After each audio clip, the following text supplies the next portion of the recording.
arrived in Bujumbura, which is the capital of Burundi. One of the least visited countries in the world by tourists. And it's going to stay that way because we're just on a 45-minute layover to Kigali, the capital of Rwanda.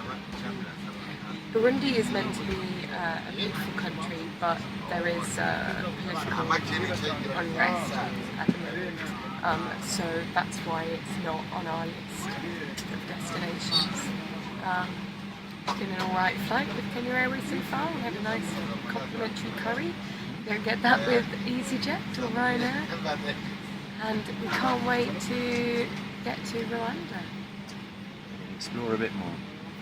So we've arrived in Kigali. We're now at the bus stop and we are going to Huye, the second largest city.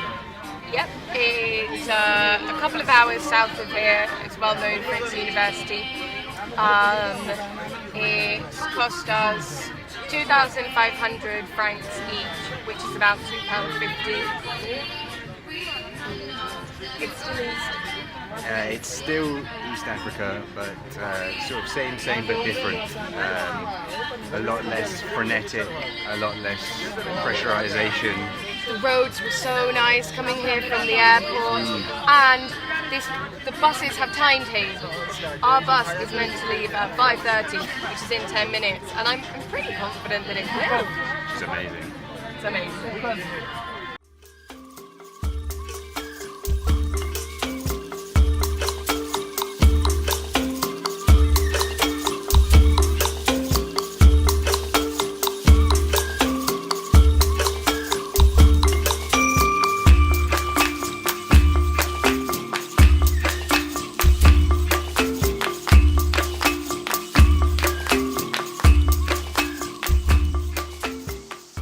On our arrival in Rwanda, there's some pretty clear differences between here and Kenya.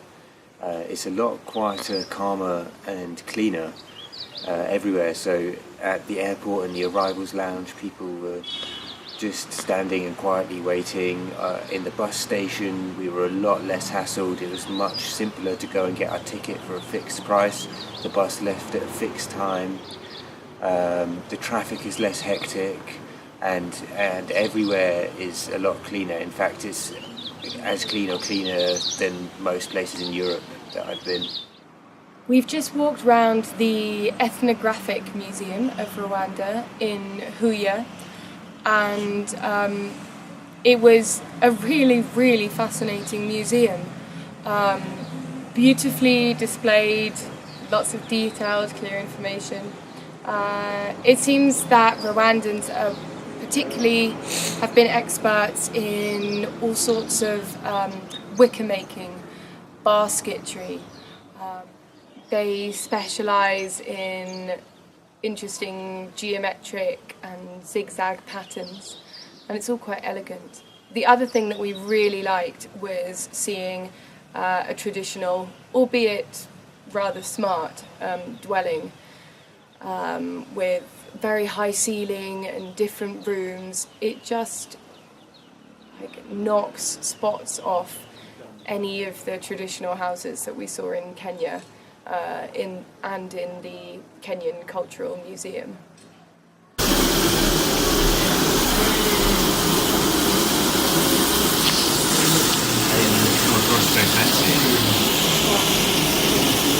My spoon is now in your chicken, so you're going to need to serve me with your spoon. A tofu hot plate and a beer for 60p. Just a bit, not the hot plate. But still, this is huge. And Chinese. Nyungwe Rainforest in southern Rwanda, the largest mountain rainforest reserve in East Africa, 970 kilometers squared. It's ancient. It survived the last ice age by being buried away in these valleys and hills. There's over 13 species of primates and many endemic plant and bird species that sheltered here from the ice age and remain here to this day. And it's beautiful. You can see that it's pretty dry right now, but actually over 70% of Rwanda's rainfall falls in this forest. That's one of the reasons it's both the southernmost source of the Nile and a source of the Congo, the two great rivers of Africa.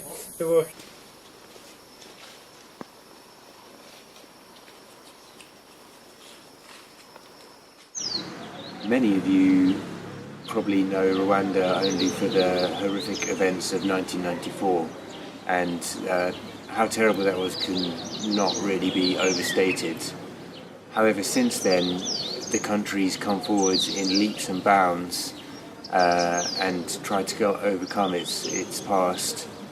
It's now fast growing. It's considered one of the most stable countries in the region. It uses a base for a lot of NGOs, and it's quite progressive in ways such as it led the plastic bag ban, and it has over 50% representation of women in parliament. One of the ways Rwanda is looking at further improving its economy and prospects is by opening up the country more to tourism, and we found it so far very friendly and easy to travel around, and hopefully makes up a part of this country's bright future.